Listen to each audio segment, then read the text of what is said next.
Dr. Karen Morton that the most important exercise that we should be doing as women is our pelvic floor exercises.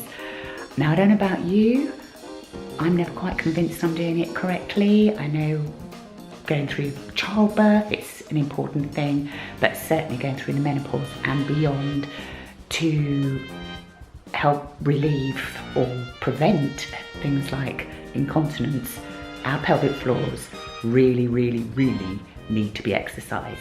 So today I'm going to talk to the lovely Jane Findlay, who is an opera singer and voice coach who uses pelvic floor exercises to teach her students about how to do it correctly. So we're with Jane Findlay, who was a professional opera singer for 16 years and is now a classical singing teacher.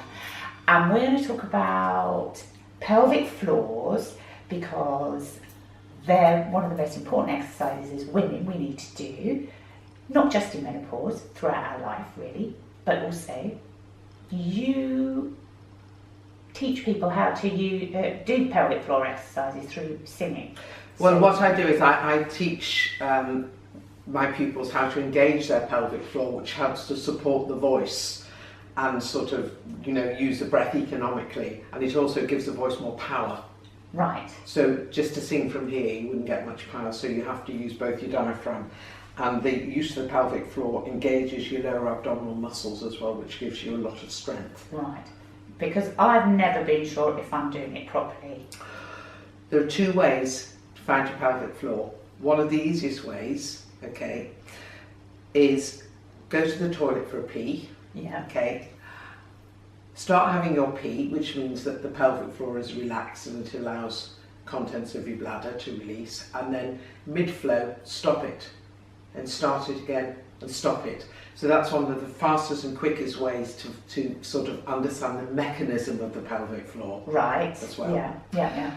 But if you want to sort of use it, sort of in various times of life, like after you've had a baby, they'll give you a little sheet in the hospital and say, do your pelvic floor exercises. Or if you start going through the menopause, the fact that the body begins to lose estrogen means that people's muscle tone begins to become sort of less efficient. So therefore that's when you get sort of like bladder incontinence and things like that. Yeah, absolutely, But it is amazing how many ladies don't know how to engage or find their pelvic floor. Absolutely. First and foremost, what you really have to do, I think we sort of talked about this, Anne's going to be my model. Yes.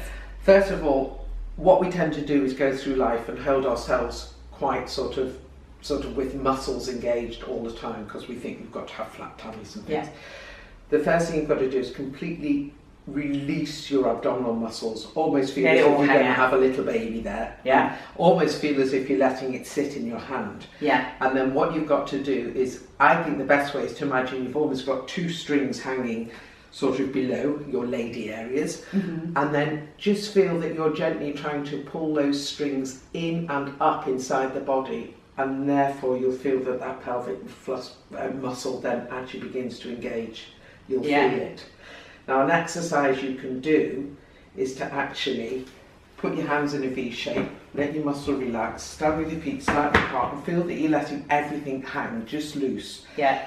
Now, you're going to do an exercise 1 to 5.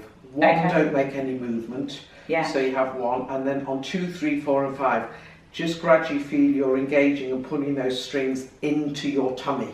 So you'd actually go 1, 2, 3, 4, 5. Now, can you feel that you're fully engaged? Yeah. And to release, don't do anything on 5. Yeah. And then go 5, 4, 3, 2, 1. And there's your pelvic floor. Okay. And so if you keep doing that, 1, 2, 3, 4, 5, hold for about a count of 3 or 5, whatever is comfortable for you. Yeah. And then 5, 4, 3, 2, 1.